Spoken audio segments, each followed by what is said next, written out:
Did you think I didn't think it was too long, no. Did you have that feeling? It was too long. I had that feeling. There's nothing I didn't want to see. But I wouldn't change a frame of this movie. That's exactly what I meant about the boat. Okay. Next movie.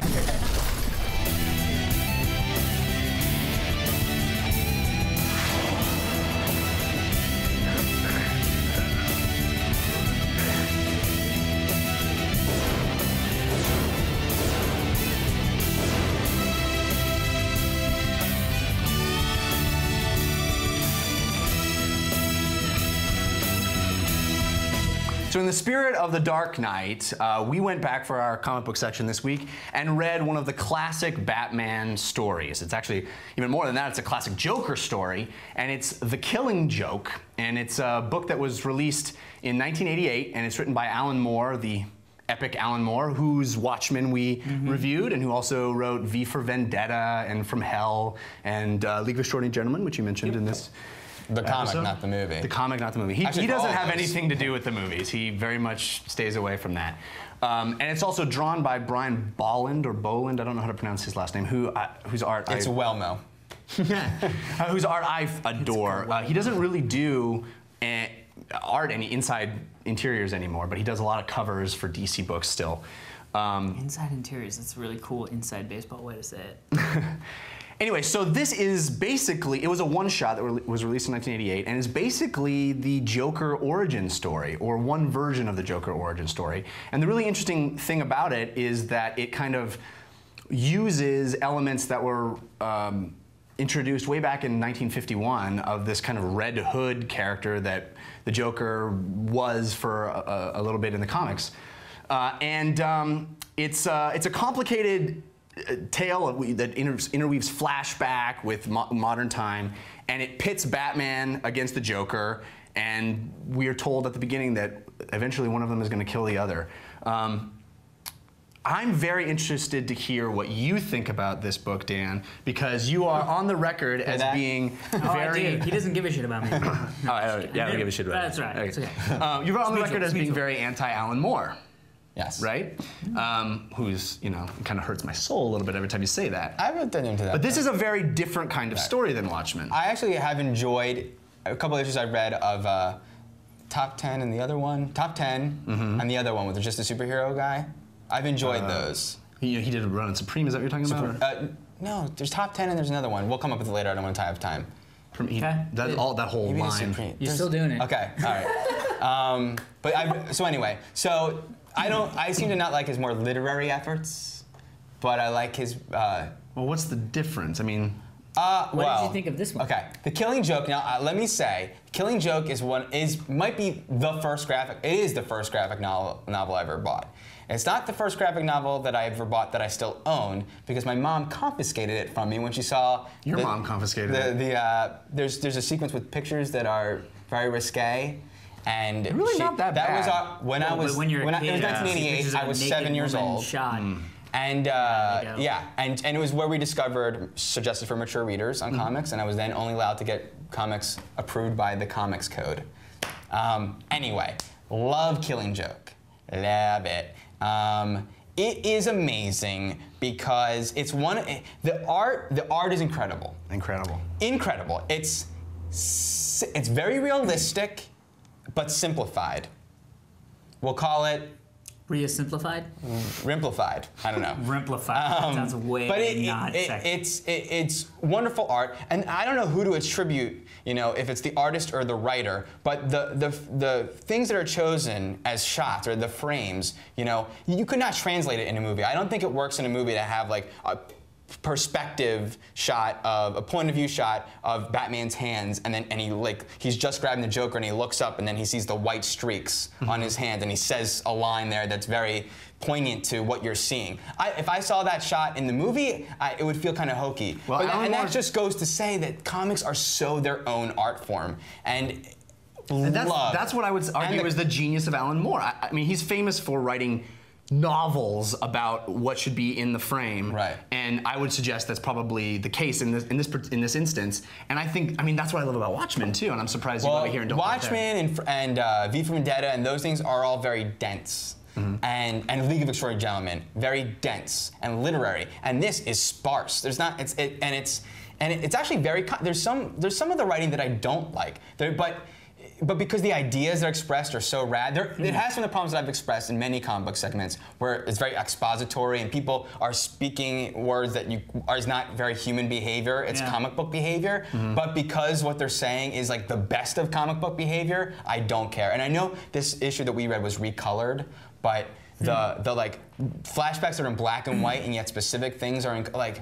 Brilliant. Yes. Once again, this is its own art form, and it's if you're a fan of art, I think looking at this book is worth it. I had an interesting reaction to it. I liked it. Some sort of rash? Yeah, it was sort of this weird rash, and it had a face. I don't know. I called it Bill Pullman. Anyway, it's a callback joke. Yeah, no, I had a weird reaction to this book. I read it. It was good. I wasn't bowled over by it. I was kind of like, Joker origin story. I don't really want one. I don't really need one. You know what I mean? Like, I just was like, I kind of got the vibe of like, if I was more a Batman guy, I would like it more. A Batman man. A Batman man. A Batman man. I don't, incidentally, real quick on that, just to interrupt you on a complete tangential thing. Yeah. I had a friend who wrote a sketch about Spider-Man Man. It was a guy who got bitten by a radioactive Spider-Man, and he became Spider-Man Man. Anyway, go ahead, sorry. Anyway, back from the tangent.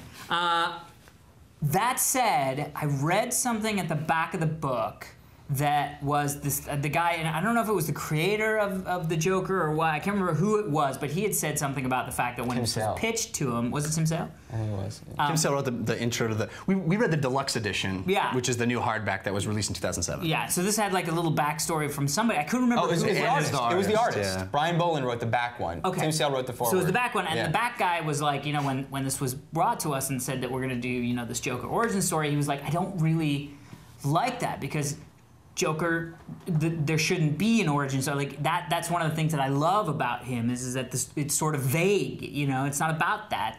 And he said that the way that he kind of came to grips with this was that this was one story that a crazy mind could make. At the time he's feeling these flashbacks and remembering this is what this crazy man thinks happened. Right. And that's clear in the text, I would say. It's clear in the story. They make that clear. Yeah, maybe. I mean, for me, I was just like, that's a cool origin story. I don't, you know. But I will say, watching Dark Knight after reading this book made me fall in love with the book. Because of the fact of the way that Joker kind of handles his story, it just like reiterate. I can see how, for me, reading this book was actually beneficial for me seeing Dark Knight. And there was even some things in there, not just about, there was another thing that tied in together, and I can't remember exactly what it was, but it was great. I will say there's definitely a moment in that book, there's a couple moments in the book where you literally, I was reading the book and went, whoa, you know what I mean? Like there's shocking moments in a comic book, which I think is hats off to Alan Moore, because that it is a difficult medium because of the fact that everything is happening in your peripheral vision to come to a page that literally shocks you with the action. And makes you kind of, and that's very rare. It really changed. It was a one-shot. It didn't happen in the context of the Batman comics. It's standalone one-shot, and it really established a new origin for Barbara Gordon, who became the Oracle after that and went into Birds of Prey and all that stuff. We should have mentioned maybe at the beginning too that Dark Knight, Killing Joke and Long Halloween, which is also discussed in the show, were and one other Batman book are influences on Dark Knight Returns and Year One are those are the four kind of the pantheon. But I think Killing Joke and Long Halloween, given the characters that are in them, were specific influences on Dark Knight and also the. I'm sure you guys definitely saw a lot of Long Halloween in the movie. Definitely. Oh yeah, definitely. I of course love. This is my favorite Batman story. I like the Frank Miller Batman stuff, but this, even though Alan Moore and Brian Boland both discount kind of how great this ranks. I think this is the best Batman story. Structurally, again, like I said with the movie, it works so well. And I hadn't read this in years, and I'm so glad that I couldn't. I don't know what the hell happened to my original copy that I had when I was a little kid, but I'm so glad that we had to go out and get the new deluxe version. Yeah. Probably your mom took it. Actually, that works. The deluxe version, like you said, is recolored by the original artist. He was very vocal at the time of being against how it was colored, and it was kind of garish and odd. And I'm just flabbergasted at how great the new color scheme works. I'm so glad I reread it with that. It's phenomenal, and I suggest, even if you've read the story, check out the deluxe edition. The intro and the bonus story, An Innocent Man, that Brian Bowen wrote, is also really cool. It's a great, like I said, we get it all the time. People ask us, how do I get into comics? This is a great intro to Batman comics. You watch the movie and you want more, perfect. Or the other way around, if you want to really feel the movie land in that way that you feel, because I feel that way sometimes. I feel jealous of people who know the inside joke. Like when I see Iron Man. The Killing Joke. Yeah, like when I see Iron Man, I see it as a one-off movie that I love, but there are people who are like, oh, that's how they're doing this. And I always feel like